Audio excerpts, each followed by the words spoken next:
Hello everyone, today we're going to be talking about how I built this gaming PC for less than $650.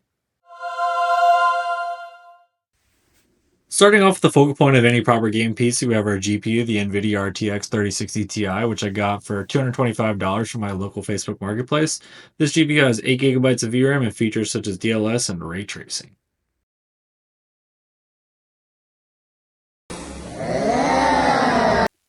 Referencing Tom's hardware GPU comparison chart, we can see that the 3060 Ti slightly outperforms the RX 7600, but is slightly worse than the newer generation 4060 Ti.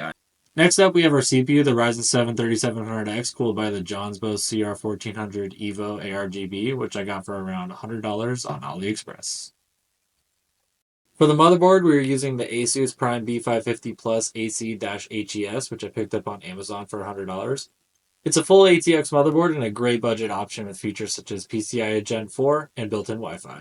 For our RAM, we're using 16GB of Corsair Vengeance at 3200MHz, which I picked up on my local Facebook Marketplace for $25. Find these a lot on my local marketplace, and it's a great way to save a couple bucks on building a PC. And for our SSD, we're using a 1TB PNY Gen 4 SSD that I picked up on my local Facebook Marketplace for $35, and an aftermarket heatsink that I picked up on Amazon for $10. Everything is going to be powered by the Apevia GX 650W 80 plus gold semi-modular power supply, which I picked up on Amazon for $55, and it's something I use in a lot of my builds. Everything is going to be housed in the Gamdias Athena P1, which I got for $75 on Amazon. It comes with 4 ARGB fans and some cool ARGB strips at the bottom on both sides. And this brings our pre-tax total to $636, and our with tax total up to $665.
Alright, let's see how this thing performs. We are in Black Ops 6 on 1440p balance preset.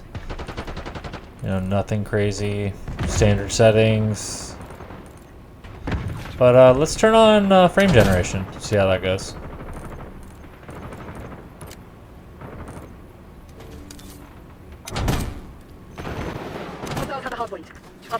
Getting about 170 FPS, 160 FPS. You can watch me die here at 150 FPS. Clearly because I didn't have full FOV. So let's change that.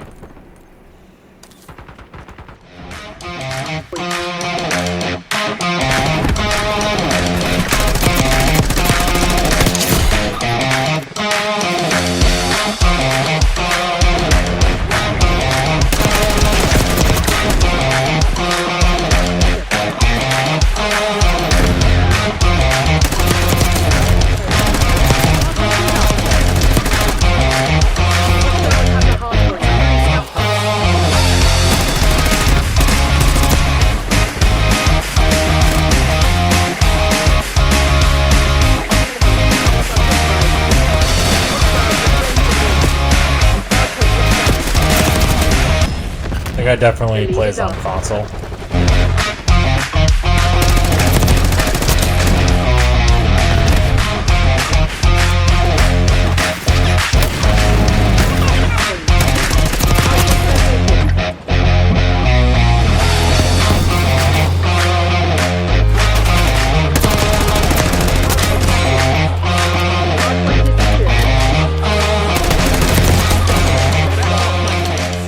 Alright, so overall pretty good performance, 1440p balanced, averaging well over 150 FPS, usually around the 160 range.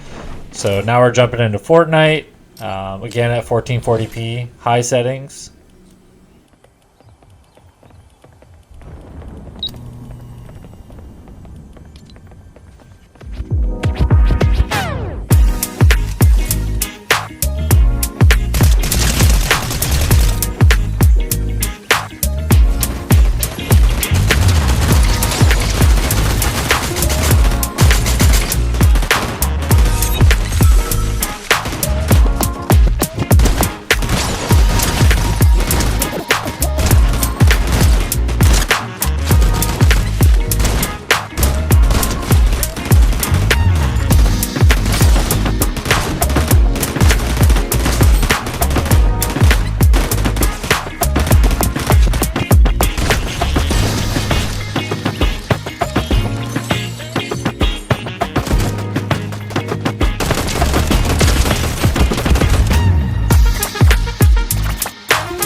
Oh, finally ran into someone that actually knows how to play.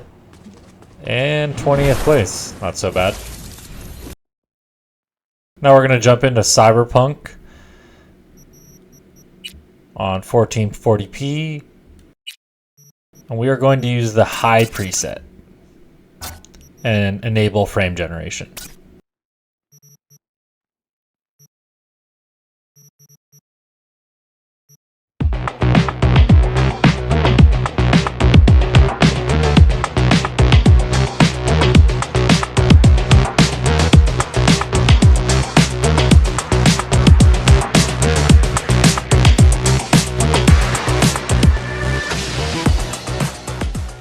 And finishing it off with a strong 145 FPS and 1440p high settings should translate really well to in-game performance. See you in the next one.